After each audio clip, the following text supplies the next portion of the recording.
So I recently started working on a piece that had a fairly large section consisting of broken chords. Now, something that's quite typical to do in such a situation is to figure out what those chords are, label them, and use that as a kind of guide to help you learn that section better.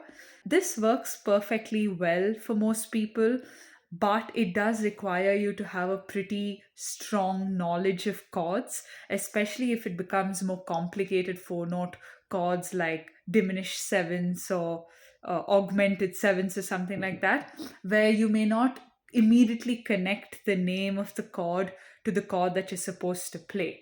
So I recently had a passage which had a lot of discordant chords. Um, and I found that rather than just labeling it, because that did help me, but only to a certain extent, I realized what did help me a lot was to sort of remember my hand and finger positions and then the movements I needed to make to move into the next chord.